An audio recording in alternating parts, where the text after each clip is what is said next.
एक खूबसूरत सुबह थी। सूरज की रोशनी हल्की सी पेड़ों पे पड़ रही थी। एक चिड़िया जिसका नाम सोना था, अपने छोटे से बच्चे चीकू के साथ पेड़ पे रहती थी। सोना चीकू को हर रोज छोटी उड़ान की प्रैक्टिस करवाती थी। उस दिन भी वो बोली, चीकू, ज्यादा दूर मत जाना, बस थोड़ा थोड़ा उड़ो, मैं पास ही हूँ।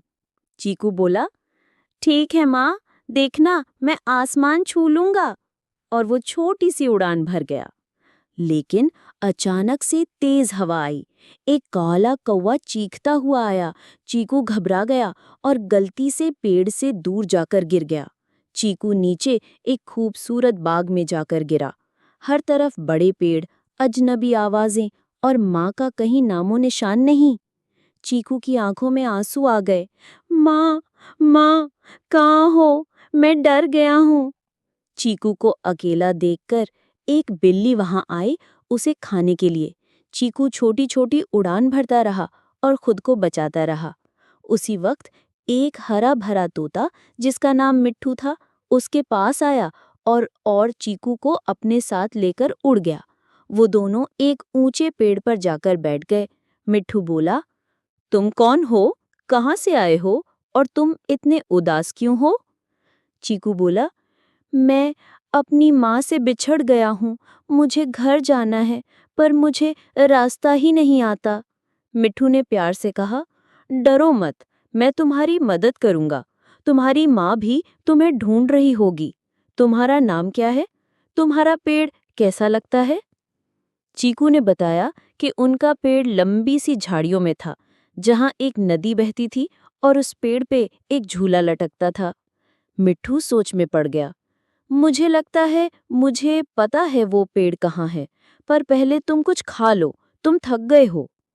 मिट्ठू उसके लिए छोटा छोटा दाना लाया, पानी पिलाया और फिर बोला, चलो अब उड़ान भरेंगे, लेकिन मैं तुम्हारे साथ हूँ।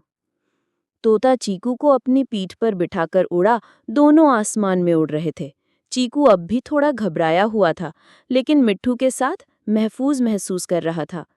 अचानक चीकू ने चीख मार के कहा, मिट्ठू भैया, वो देखो मेरा पेड़ और मेरी माँ। माँ वहां रो रही थी। नीचे पेड़ के एक कोने में सोना चिड़िया बैठी थी, बेचैन और रोती हुई। चीकू, मेरी जान, कहाँ चले गए हो? सोना बच्चे के गम में पागल हो गई थी। चीकू तेजी से उड़ा और माँ से जाकर लिपट गया। माँ ने मिट्ठू को देखा तो उसकी आंखों में आंसू आ गए, लेकिन इस बार खुशी के। चीकू ने अपनी माँ को सब बताया कि मिट्ठू ने उसकी जान बचाई और खाना खिलाया, पानी भी दिया और फिर आप तक पहुँचाया। मिट्ठू, तुम तो फरिश्ता हो। तुमने मेरे बच्चे को मुझे वापस ला दिया। मैं तुम्हारा ये एहसान कभी नहीं भूलूंगी। मिट्ठू हंसकर बोला, मैं भी माँ का बेटा हूँ। मुझे पता है माँ से बिछड़ने का दर्द कैसा होता है। उस दिन से सोना, चीकू और मिट्ठू तीनों अच्छे दोस्त बन गए।